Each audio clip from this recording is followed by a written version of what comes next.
ॐ भूर्भुवः स्वः तत्सवितुर्वरेण्यं भर्गो देवस्य धीमहि धियो यो नः प्रचोदयात्। सभी भाइयों बहनों को नमस्कार, शुभकामना। धनतेरस के दिन का भारतीय संस्कृति में पर्व का बड़ा महत्व है।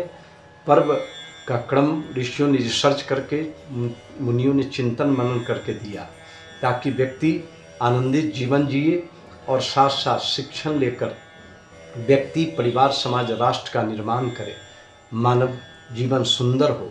इसलिए पर्वों का विधान दिया। धनतेरस के दिन भगवान विष्णु धनवंतरी भगवान के रूप में अवतरित हुए हैं। यह समुद्र मंथन के क्रम में सब पूरा हुआ है।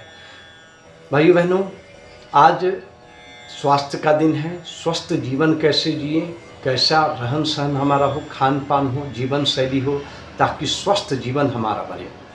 और स्वस्थ जीवन होता है तो स्वच्छ मन होता है, स्वच्छ मन में भगवान का निवास होता है, तो जीवन पूर्णत्व की ओर जाएगा, आनंदित होगा, सुंदर होगा। आज माता लक्ष्मी की पूजा होती है और कुबेर जी की भी पूजा होती है। माता लक्ष्मी ऐश्वर्य के प्रतीक हैं, समृद्धि के प्रतीक हैं, तो ऐश्वर्य के मद में गलत न करें, ऐश्वर्य के मद में सही पथ पर चलें, धन का सदुपयोग करें। इसलिए साथ में धनवंतरी पूजा के साथ साथ धन कुबेर जी की भी पूजा होती है। कुबेर का मतलब ही होता है फिलॉसफी, दर्शन होता है, यानी मितव्ययी जीवन जीना। मितव्ययी का मतलब क्या कंजूस मक्खी चूस होना है? नहीं नहीं, कंजूस मक्खी चूस होना नहीं।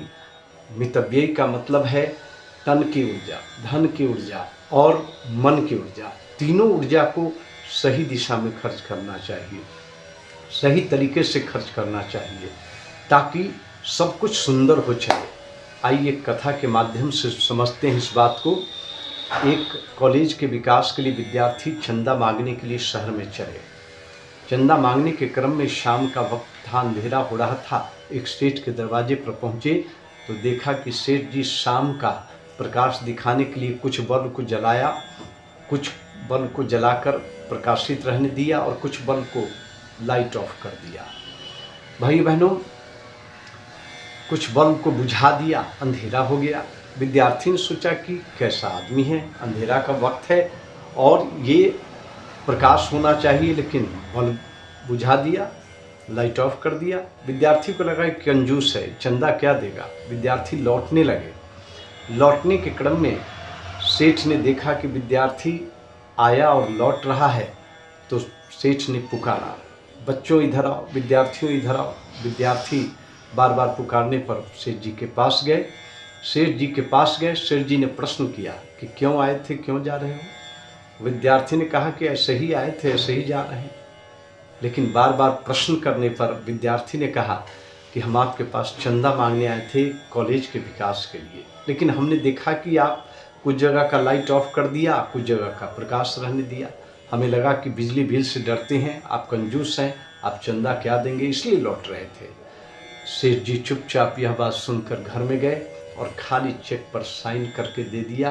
कहा जितने पैसे मन करे भर लेना, कॉलेज की सही व्यवस्था बननी चाहिए, सही विकास होना चाहिए, विद्यार्थियों की पढ़ाई की सही व्यवस्था बननी चाहिए, ताकि सुंदर व्यक्तित्व और संस्कारित व्यक्तित्व बनकर समाज के लिए बच्चे आए, एक मानव आए, एक आदमी आए कॉलेज से निकलकर। इसकी व्यवस्था बनाना। विद्यार्थी हतप्रभ हो गए। भाई बहनों, सेठ ने कहा, बच्चों मैंने लाइट ऑफ इसलिए किया कि विद्युत ऊर्जा बचेगी तो कहीं और काम आएगी। जहाँ ज़रूरत थी वहाँ विद्युत रहने दिया, प्रकाश रहने दिया, जहाँ ज़रूरत नहीं थी वहाँ प्रकाश ऑफ कर दिया। याद रखो मेरे बच्चे, मेरे विद्यार्थी, कि जीवन में तन की ऊर्जा, मन की ऊर्जा और धन की ऊर्जा सलीके से खर्च करना चाहिए। जिसने सदुपयोग किया ऊर्जा को, जिसने सही दिशा में खर्च किया, उचित तरीके से तन मन धन की ऊर्जा खर्च किया, उसका जीवन सफल होता है, सुंदर होता है, पूर्णत्व भरा होता है। वह व्यक्ति समाज राष्ट्र को प्रेरणा देता है। अगर यह काम सारी दुनिया के लोग उतार ले, किसी भी धर्म मजहब के लोग, किसी भी जाति पाति के लोग, गरीब अमीर, सारे विश्व के लोग उतार ले, तो भाइयों बहनों धरती स्वर्ग बन जाएगा। व्यक्ति, समाज, राष्ट्र विश्व का निर्माण होगा और सारी दुनिया स्वस्थ और सुंदर जीवन जिएंगे, सभ्य समाज होगा। हमारे गायत्री परिवार में कहा गया है कि स्वस्थ शरीर स्वच्छ मन अपना, सभ्य समाज बनाएंगे, नया सवेरा नया उजाला इस धरती पर लाएंगे, इस धरती पर लाएंगे।